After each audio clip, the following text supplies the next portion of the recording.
श्रीमद् भगवद गीता कर्म को प्रधान मानती है और यह सत्य है कि संसार में कर्म ही सब कुछ है। कर्म में ही आपका जीवन है। कर्म के कुछ सिद्धांत हैं जिनका पालन करने से आपके जीवन को दिशा मिलती है। हर सभ्यता और समाज में समय के अनुसार कर्म के छोटे बड़े और अच्छे बुरे की परिभाषा तय की जाती है। आपकी सोच आपके कर्म की पहली सीढ़ी होती है। संसार का हर मनुष्य सदा सर्वदा कर्म में ही लीन होता है तथा तदनुसार उसे उसका फल भी मिलता रहता है। यह सर्वविदित है कि जो प्रकृति के नियमों का पालन करता है वह परमात्मा के करीब माना जाता है। यदि परमात्मा भी मनुष्य के रूप में अवतरित होता है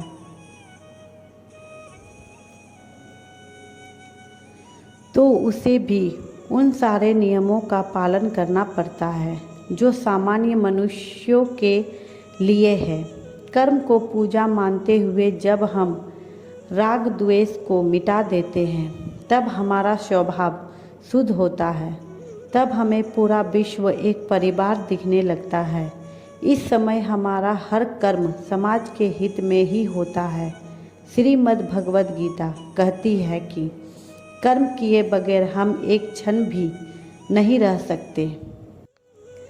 कर्म हमारे अधीन है, उसका फल नहीं। महापुरुष और ज्ञानी जन हमेशा से कहते रहे हैं कि अच्छे कर्मों को करने और बुरे कर्मों का परित्याग करने में ही हमारी भलाई है।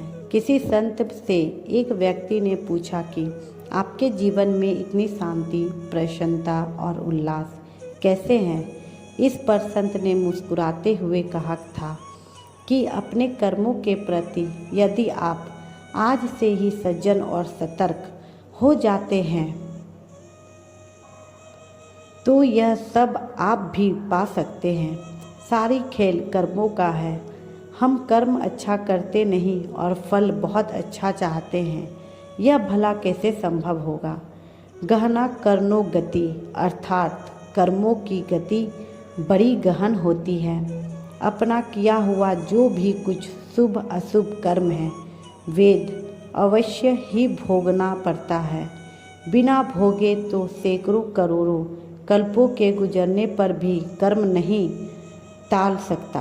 अंत का यह नियम है कि प्राणी जो भी कर्म करता है उसके फल को भोगने के लिए उसे दोबारा जन्म लेना पड़ता है, क्योंकि पूर्णकृत कर्म फल पूर्व जन्म में पूरा नहीं हो पाता है। अर्थात कुछ कर्म इस प्रकार के होते हैं जिनका फल इस जन्म में वर्तमान पर्याय में मिल जाता है और कुछ कर्म इस प्रकार के होते हैं जिनका फल इस जन्म में नहीं मिलता है। आपके द्वारा किए गए दुष्कर्म को रोकने का माध्यम आपके द्वारा किए गए शुभ कर्म ही है और शुभ कर्म करने से ऐसे ही बड़े बड़े दुष्कर्म कट जाते हैं। अतः स्पष्ट है कि आप अपने कर्मफल से नहीं बच सकते। आप जहाँ भी जाते हैं, जो भी करते हैं, आपके कर्म ही आपको शांतिपूर्वक देख रहे होते हैं। किसी भी दिन आपको आपके कर्म का फल पृथ्वी पर वहन करना ही होता है।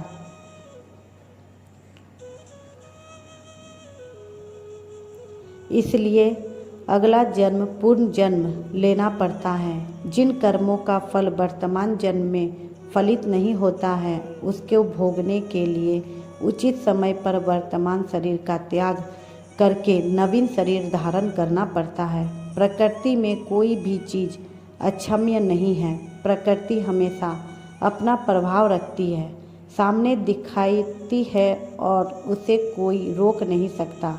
उसे अगर कोई रोक सकता है